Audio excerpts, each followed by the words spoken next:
35문제 풀이해 볼게요. 1번 노년기에 나타나는 노인의 신체적 특성으로 옳은 것은 1. 가역적으로 진행한다. 2. 뼈와 근육이 위축된다. 3. 피하 지방이 증가한다. 4. 잔정 능력이 증가한다. 5. 새로운 질병이 나타난다.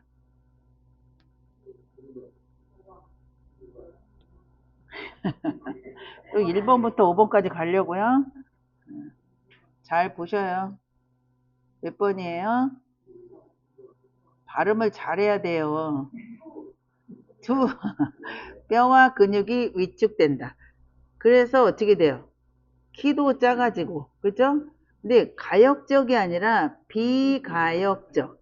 비가역적이라는 거는 이 노화를 인간의 힘으로는 막을 수 없이 그냥 진행될 수밖에 없는 비가역적으로 진행된다라고 얘기해요. 피하 지방은 어떻게 돼요? 줄어들고, 그러니까 팔다리의 피하 지방은 줄어들고 복부하고 엉덩이 지방은 증가하죠. 잔존 능력도 떨어지고, 그쵸? 여러 가지 만성 질환이 많아요. 2번 자신에게 익숙하고 습관적인 태도나 방법을 고수하려는 노인의 심리적 특성으로 옳은 것은 1. 내향성 증가, 2. 능동성 증가, 3. 경직성 증가, 4. 수동성 증가, 5. 조심성 증가. 정답은 경직성이죠. 이게 자신에게 익숙하고 습관적인 태도나 방법을 고수하려는 거는 뭐예요? 고집스러운 거죠. 고집스럽고 융통성이 없어요. 그러니까 뻣뻣하다라고 생각을 하시면 돼요. 그러면 경직성. 그죠? 예. 요거는 잘 나온다 그랬어요. 노인의 심리적인 특성. 3번 다음 중 생활이 어려운 사람에게 필요한 급여를 제공하여 이들의 최저 생활을 보장하고 자활을 돕는 공적 부조 제도를 고르시오. 1. 고용보험제도, 2. 국민연금제도, 3. 국민건강보험제도, 4. 노인장교양보험제도, 5. 국민기초생활보장제도. 예, 5번이죠. 공적 부조 나오면 국민기초생활보장제도가 나온다 했어요. 4번 노인건강진단 사업에 대한 설명으로 옳은 것은 1. 사업 주체는 국민건강보험공단이다. 2. 대상은 만 65세 이상 기초생활수급권자이다. 3. 보건소에서 일반 검진 및 국가암 조기검진을 실시한다. 4. 건강진단 후 유질환자들에게 의료비를 지원해주고 있다. 5. 노인의 건강유지 및 증진을 도모하기 위한 사업이다. 정답은 5번이죠. 노인건강진단은 노인의 건강유지 및 증진을 도모하기 위한 사업이에요. 5번 만 65세 미만이면서 일상생활이 어려운 대상자가 방문 요양 서비스를 받고자 할 경우 장기요양 인정 신청을 할 수 있는 질환은 1. 고혈압, 2. 뇌경색, 3. 뇌종양, 4. 동맥경화증, 5. 퇴행성 관절염. 정답은 2번의 뇌경색이죠. 65세 미만이면 노인성 질병을 가져야 된다 그랬어요. 그래서 뇌경색은 뇌졸중으로 들어가죠. 뇌졸중. 뇌경색은 뇌혈관이 막힌 거를 뇌경색, 뇌혈관이 터진 거를 뇌출혈이라고 그러죠. 65세 미만은 이런 뇌졸중이나 아니면 치매를 갖고 있으면 그러면서 일상생활이 좀 불편해야 되겠죠. 그러면 장기요양 인정을 신청할 수가 있고 65세 이상은 질환이랑은 상관이 없어요. 질환은 상관이 없지만 일상생활이 어려워야 돼요. 이런 대상자가 신청을 하는 거다. 근데 여기에서 뇌졸중에서 나오는 뇌출혈은 비외상성이어야 돼. 비외상성. 외상성이라는 거는 넘어져가지고 머리를 부딪혀서 뇌출혈이 생긴 거를 외상성이라고 그래요. 근데 외상성이 아니라 고혈압으로 인해서 뇌혈압이 올라가지고 뇌혈관이 터지는 이런 비외상성 뇌출혈만 가능해요. 65세 미만자는. 65세 이상은 외상성이든 비외상성이든 상관이 없어요. 이런 상태가 6개월 이상 지속이 됐다라고 하면 공단에 신청을 할 수가 있어요. 6번 다음 가로 안에 들어갈 내용으로 옳은 것은 장기요양 등급 판정은 정밀한 조사가 필요한 경우를 제외하고는 신청서를 제출한 날로부터 며칠 이내에 완료한다. 1. 10일, 2. 15일, 3. 30일, 4. 60일, 5. 90일. 정답은 30일이에요. 그러니까 최소한 등급 만료일 30일 전까지는 신청을 해야 된다는 얘기예요. 근데 언제부터 언제까지 신청을 해요? 만료일 90에서 30일 이전에 신청을 해야 돼요. 근데 최소한 30일 전에는 해라. 왜냐면 공단에서 신청서를 제출한 날로부터 30일 안에는 등급을 완료를 웬만해서는 해준다는 얘기예요. 그런데 정밀한 조사가 필요하다라고 하면 30일이 넘어갈 수도 있어요. 근데 보통은 30일인데 그래서 여기에 정밀한 조사가 필요한 경우를 제외하고는 그랬어요. 그래서 30일, 최소한 만료일 30일 전에는 신청을 해야지 된다라는 거죠. 7번 대상자가 요양시설 입소 전에 보장받아야 될 권리로 옳은 것은 1. 존엄한 존재로 대우받을 권리 2. 사생활 및 비밀 보장에 관한 권리 3. 스스로 입소를 결정하고 계약할 권리 4. 개별화된 서비스를 제공받고 선택할 권리 5. 시설 정보에 대한 접근성을 보장받을 권리 몇 번, 몇 번이에요? 개별은 입소해서 몇 번이에요?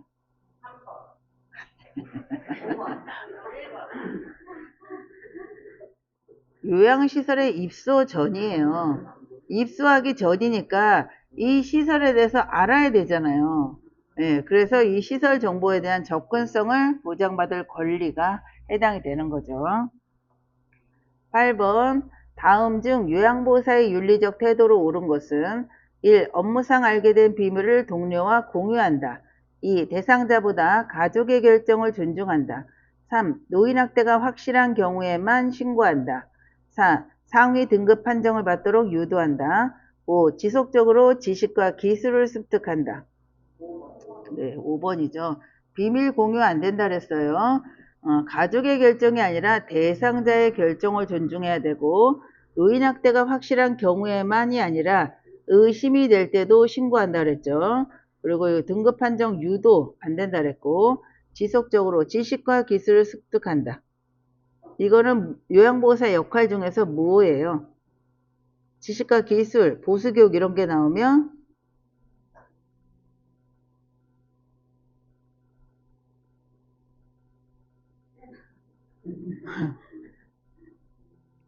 뭐예요? 숙련된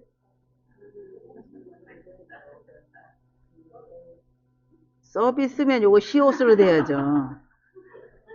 이거 노인분들 우리가 뭐를 해주는 거예요? 손과 발이 돼주는 거죠. 손과 발이 돼주는 거잖아요. 수발자. 숙련된 수발자의 역할이다. 지식과 기술 아니면 보수교육 이런 게 나오면 숙련된 수발자 역할이에요. 요거 숙련된 수발자는 잘 나와요. 시험에. 꼭 기억하셔야 돼. 지식과 기술 나오면 무조건 숙련된 수발자. 예. 9번 노인성 질환의 특징으로 옳은 것은 1. 합병증 발생이 적다. 2. 약물에 둔감하다. 3. 질환의 경과가 짧다. 4. 단독으로 발생하는 경우가 많다. 5. 가벼운 질환에도 의식장애를 일으키기 쉽다. 정답은 5번이죠. 노인들은 가벼운 질환에도 의식장애가 일으키기 쉬워요. 그래서 설사가 위험하다는 거예요. 설사를 하면 탈수가 오고 전해질도 불균형이 오고 그래서 의식장애를 일으킬 수가 있어요. 그래서 이 어르신들은 그냥 뭐 별거 아니겠지 이렇게 생각하면 안 된다는 거예요. 합병증 발생률도 높고 약물에 민감하고 질환의 결과를 길다 단독으로 발생하는 경우가 적죠. 이것저것 질환이 많잖아요. 그쵸? 10번 아스피린 같은 자극적인 약물이나 부패한 음식에 의해 식사 후 3, 4시간이 지나 명치 부위에 심한 통증이 나타나는 질환은 1. 위염, 2. 위암, 3. 위궤양, 4. 대장암, 5. 변비. 정답은 식후 3시간에서 4시간이에요. 땡이에요.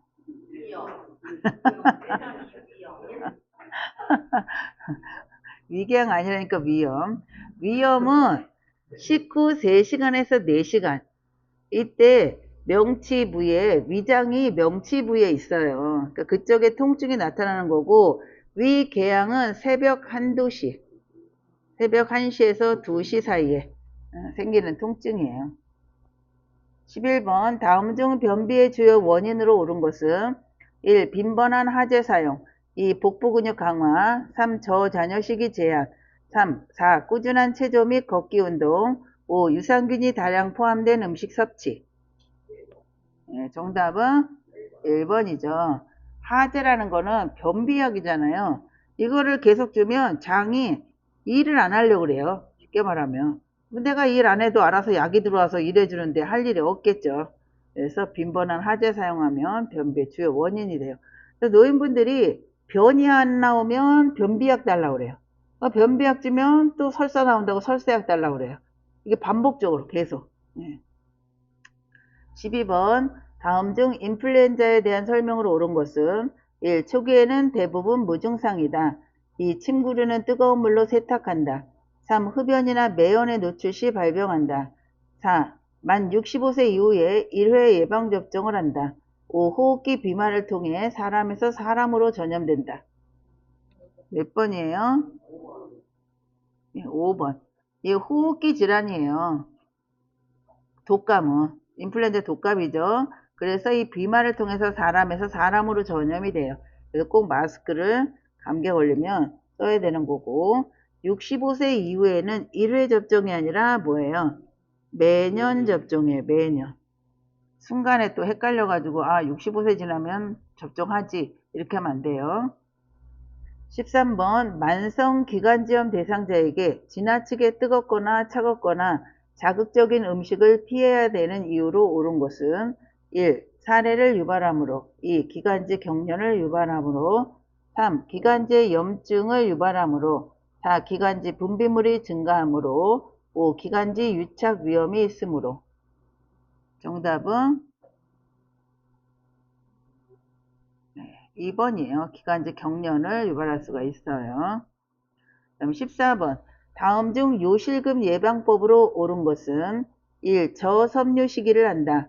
2. 꾸준한 골반 근육 강화 운동을 한다. 3. 요실금은 노화 현상으로 치료가 불가능하다. 4. 소변이 계속 나오므로 수분 섭취는 제한한다. 5. 원인과 상관없이 수술이 가장 좋은 방법이다. 정답은 2번 골반 근육 강화 운동을 해야 돼. 요실금 그러면 골반 근육 강화 운동. 수분 섭취 권장이에요. 수분 섭취 제한이 아니라 수분 섭취 권장. 그리고 변비를 예방을 해야 돼요. 변비. 그래서 고섬유 시기를 해야 되고 또 살이 찌면 복압이 올라가요. 그래서 체중 조절도 해야 되고요. 15번 요양원에서 억제대를 하고 있는 대상자에게 올 수 있는 피해로 옳은 것은 1. 관절이 굳어진다. 2. 비위관을 잡아 뺀다. 3. 낙상의 위험이 있다. 4. 식사 제공이 원활하다. 5. 유치 도뇨관을 잡아 뺀다. 정답은 1번. 관절이 굳어지죠. 이렇게 묶여 있어요. 그대로. 그럼 몇 시간째 묶여 있으면 그 상태로 굳어질 수가 있어요. 그래서 1번에 관절이 굳어진다. 16번 요양시설에서 요양보호사가 대상자와 대면하는 방법으로 옳은 것은 1. 대상자가 거동이 느리면 부축하여 도움을 준다. 2. 아무 말도 안 하는 대상자에게도 말을 건다. 3. 손이 닿지 않을 만큼의 거리를 두고 스스로 하도록 지켜본다. 4. 대상자의 피부에 압력이 가해지므로 넓은 면적이 닿지 않게 만진다. 5. 대상자의 손목을 잡을 때는 억압하는 느낌이 안 들도록 손가락으로만 잡는다. 몇 번이에요? 2번이에요. 2번. 아무 말도 안 하는 대상자에게도 말을 한다. 말을 걸어야 돼요. 네. 대상자 거동이 느리면 무조건 부추게 하는 게 아니라 그럼 지켜봐야 되는 거예요. 가까운 거리에서 여기 손이 닿지 않는 만큼의 거리가 아니라 가까운 거리를 두고 해야 되고 피부에 압력이 가해지지 않게 관절의 밑에 부분, 그래서 넓은 면적을 닿아야 되고 대상자의 손목을 잡을 때는 관절의 밑에 부분을 해야 돼요. 손가락으로 이렇게 잡으면 억압하는 느낌이 들어요. 안 드는 게 아니라 억압하는 느낌이 들어요. 17번 요양보호사가 유치 도뇨관을 삽입하고 있는 대상자를 돕는 방법으로 옳은 것은 1. 수분 섭취를 제한한다. 2. 소변낭과 색깔을 2~3시간마다 확인한다. 3. 소변 주머니를 비운 후 배출구를 열어둔다. 4. 도뇨관이 빠지지 않도록 보행하지 않도록 한다. 5. 소변 주머니는 소변이 가득 차면 비운다. 2번이죠. 소변의 양과 색깔은 2~3시간마다 확인해야 돼요. 왜냐면 소변 줄이 꺾일 수도 있고 하기 때문에 미리 잘 나온지 확인해야 되는 거고 수분 섭취는 권장이에요. 권장. 염증을 예방하기 위해서도 권장이에요. 소변 주머니를 비운다면 배출구는 닫아둬야 되고요. 네. 도뇨관을 꽂고 있더라도 침대 위에서의 이동도 가능하고 침대 위에서의 이동 그리고 보행도 할 수 있다라고 설명을 하라고 했어요. 그런데 보행을 할 때는 소변백이 방광보다 아래로 가게 하라고 그랬죠. 소변백은 가득 찰 때까지 놔두면 가스가 차요. 가스가. 그래서 한 반 정도 차면 비워주는 게 좋아요.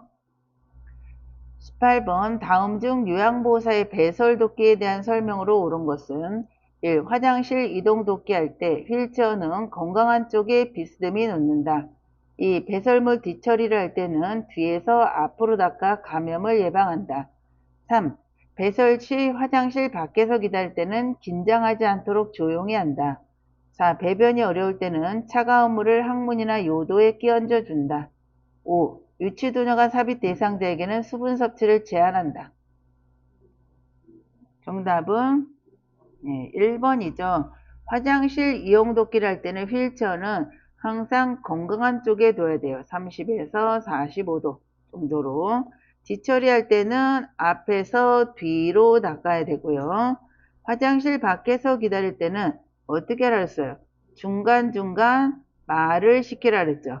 중간에 말을 시켜서 대상자의 상태를 확인하라고 했고 배변이 어려울 때는 차가운 물이 아니라 따뜻한 물을 항문이나 요도에 끼얹어 주면 되고요. 유치도뇨관 삽입 대상자는 수분 섭취가 권장이라고 그랬죠. 권장. 19번 머리카락이 엉겨있는 대상자 머리 손질 방법으로 옳은 것은 1. 힘있게 머리카락을 잡아당겨 빗는다. 2. 머리카락이 마른 상태에서 찬빗으로 빗는다. 3. 가족의 동의를 얻어 엉킨 머리카락을 자른다. 4. 머리카락을 물로 적신 후 굵은 빗으로 빗는다. 5. 머리카락을 잡고 모발에서 두피 방향으로 빗는다. 정답은 4번이죠. 물로 적셔서 빗는다죠. 20번 수액을 맡고 있는 왼쪽 편마비 대상자에게 단추가 있는 상의를 벗길 때와 입힐 때 순서로 옳은 것은 1. 수액병 왼쪽 오른팔 수액병 왼쪽 오른쪽 팔 2. 오른쪽 팔 수액 왼쪽 팔 수액 오른팔 3. 왼쪽 팔 오른쪽 팔 수액병 왼쪽 팔 오른쪽 팔 수액병 4. 수액병 오른쪽 팔 왼쪽 팔 오른쪽 팔 수액병 왼쪽 팔 5번 오른쪽 팔 왼쪽 팔 수액병 오른쪽 팔 왼쪽 팔 수액병 딱 봐도 그냥 하나죠. 왜 그래요?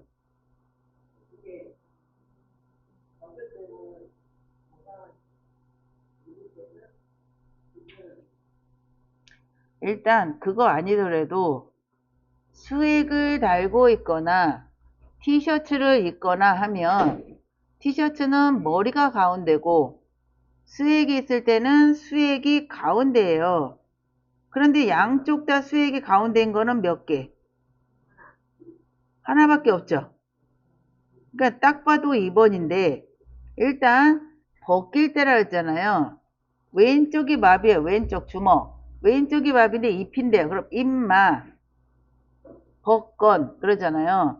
그런데 벗길 때와 입힐 때니까 벗건이죠. 잎마고. 그쵸? 그러면 왼쪽이 마비니까 오른쪽 팔이 먼저 오고 입힐 때는 왼쪽이 오는 거죠.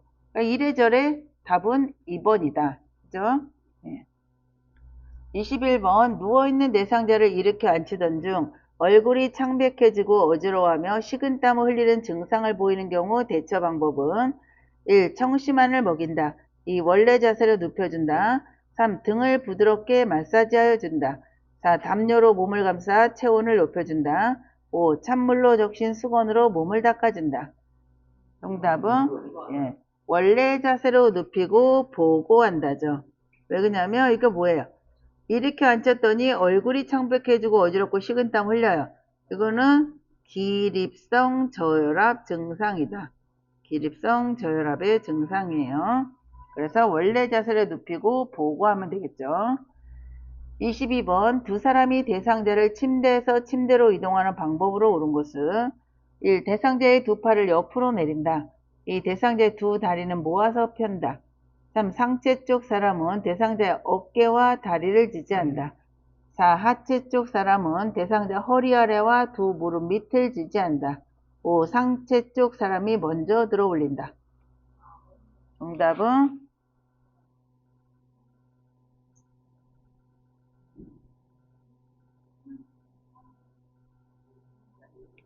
몇 번이에요?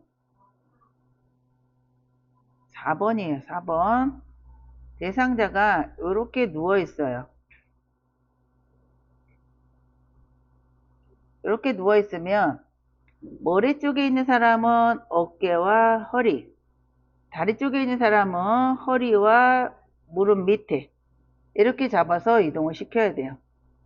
요것도 그림 문제 잘 나왔었는데 우리 교재에서는 빠져 있어요. 지금 있는 교재에는. 그런데 시험 문제는 들어가 있어요. 그래서 딱 중간 어깨는 뭐예요? 머리 쪽에 있는 손은 항상 어깨 밑이라 그랬죠. 그러니까 어깨 밑이고 요 엉덩이 있는 데가 무겁잖아요. 그래서 요 위에 쪽에 있는 사람은 한 손은 어깨, 한 손은 허리. 여기에 있는 사람은 한 손은 허리, 한 손은 무릎 밑에. 이렇게 되어 있는 그림 찾는 문제가 나와요.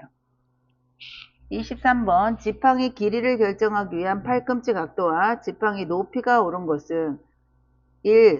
약 30도 허리 2. 약 30도 둔부 3. 약 45도 가슴 4. 약 45도 허리 5. 약 90도 둔부. 정답은 2번이 이거예요. 각도는 30도 높이는 둔부 아니면 엉덩이. 그래서 답은 2번이에요. 이거 잘못 표시된 거예요. 2번. 24번 설사라는 대상자에게 탈수를 의심할 수 있는 증상으로 옳은 것은 1. 부종 2. 삼춘물 증가 3. 마른 피부와 혀 4. 축축한 피부 5. 소변 횟수 증가. 마른 피부와 혀죠. 탈수 때는 물기가 없어요. 물기. 그래서 마른 피부와 혀, 또 코 점막도 물기가 없어요. 25번 다음 중 휠체어의 잠금장치 작동과 밀접한 관계가 있는 부위는 가나다라마에서 휠체어 잠금장치는 뭐랑 관련이 있을까요? 타이어의 공기압이죠. 공기압하고 잠금장치.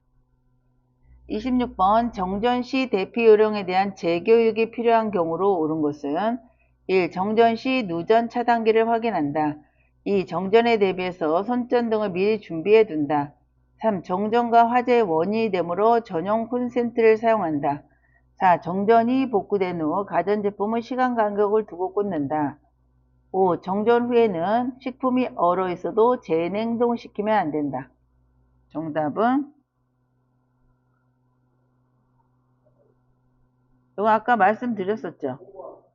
5번이죠. 5번. 식품이 정전이 됐는데 식품이 안 녹고 얼어 있어요. 그대로. 그러면 재냉동 시켜야 되는 거죠. 근데 여기서는 재냉동 시키면 안 된다라고 했기 때문에 틀린 거예요. 이게 식품이 얼었던 게 녹으면 재냉동시키면 안 돼요. 그런데 얼어있기 때문에 재냉동해도 된다라는 거예요. 근데 여기는 시키면 안 된다니까 이 사람은 재교육이 필요한 거죠. 틀리게 알고 있으니까. 27번 식재료 조리하는 방법이 알맞게 짝지어진 것으로 옳은 것은 1. 굽기 수분을 유지하기 위해 오래 굽는다. 2. 찜 모양을 유지하며 센 불로 오래 가열한다. 3. 삶기 부드럽게 먹기 위해 생선을 오래 삶는다. 4. 무침 식초와 소스를 사용하면 입맛을 찾는 데 도움을 준다. 5. 볶기 야채의 색을 유지하기 위해 기름을 많이 사용한다. 네, 4번이죠. 28번 대상자의 침상관리 방법을 잘 지킨 것으로 옳은 것은 1. 5리터 이불을 햇볕에서 건조하였다. 2. 시트는 소재가 두껍고 풀목인 천이 좋다. 3. 두껍고 무게감이 느껴지는 이불을 선택하였다. 4. 습기와 열을 흡수하는 재질의 베개를 사용하였다. 5. 감염 대상자는 모포와 베개에 커버를 씌워 커버만 매일 교환하였다. 정답은 네, 5번이죠, 5번. 오리털 이불은 햇볕이 아니라 그늘의 건재예요, 그늘. 네. 29번 다음 중 언어적 의사소통에 해당하는 것은 1. 말투, 2. 눈물, 3. 침묵, 4. 귓속말, 5. 목소리 크기. 정답은 언어적. 네, 언어적인 거는 귓속말. 말을 했잖아요, 말. 귓속말. 그죠? 네. 그 다음에 30번 다음 중 나전달법에 대한 설명으로 옳은 것은 1. 상대방을 주어로 말한다. 2. 상대방 평가의 의미를 전달한다. 3. 나전달법을 한 후 수용적 태도를 취한다. 4. 상대방의 행동에 초점을 두고 말한다. 5. 상대방에게 미치는 영향을 구체적으로 말한다. 몇 번이에요? 네, 3번이죠. 나전달법을 한 후에는 수용적 태도를 취한다. 그 다음에 31번 대상자가 의사소통 장애가 없는 경우 상황별 의사소통 방법의 설명으로 옳은 것은 1. 대상자는 이름으로만 호칭한다. 2. 대상자의 이상 상태는 가족에게만 전달한다. 3. 가족과 의견이 상충될 때는 대상자에게 말한다. 4. 대상자의 부정적인 행동은 직설적으로 전달한다. 5. 대상자의 상황에 따라 관련 전문직과 의사소통을 원활히 한다. 정답은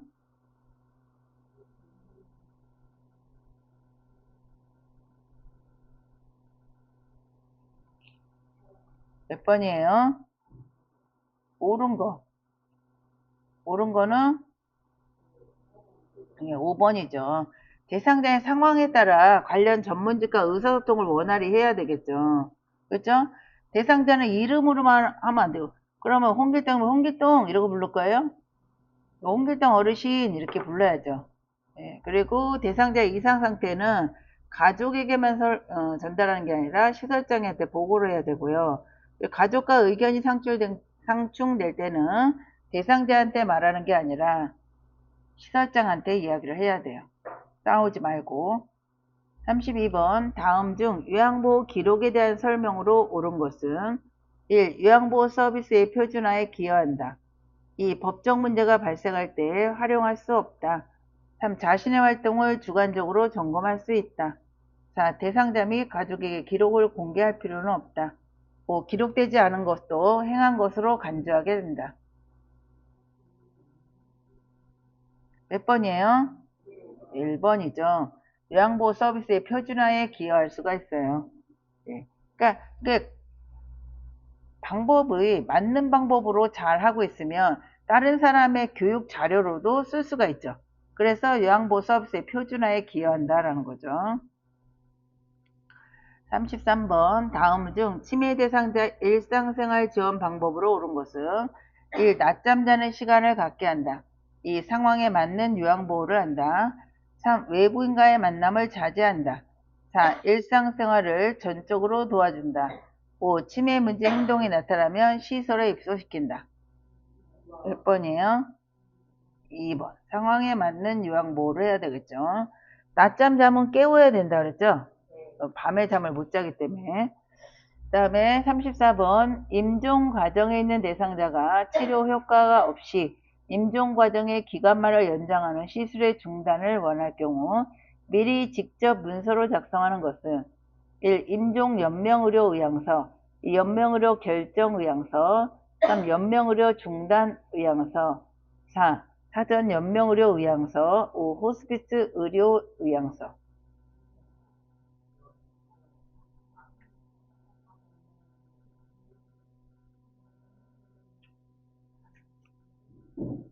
몇 번이에요? 네, 4번에 사전연명의료 의향서죠. 네. 35번 자동 심장 충격기를 사용할 경우 심장 리듬 분석이 자동으로 반복되는 시간은 1. 1분, 2. 2분, 3. 3분, 4. 4분, 5. 5분. 예. 2분이죠, 2분. 그래서 자동 심장 충격기는 맨 처음에 뭐를 해요? 전원을 켜기. 전원 켜고 그 다음에 대상자와 기계가 연결이 되죠. 헤드 부착. 그 다음에 세 번째는 리듬 분석. 리듬 분석 다음에 제세동. 그 다음에 가슴 압박. 제세동을 하고 나서 2분 동안 가슴 압박을 하고 있으라는 얘기예요.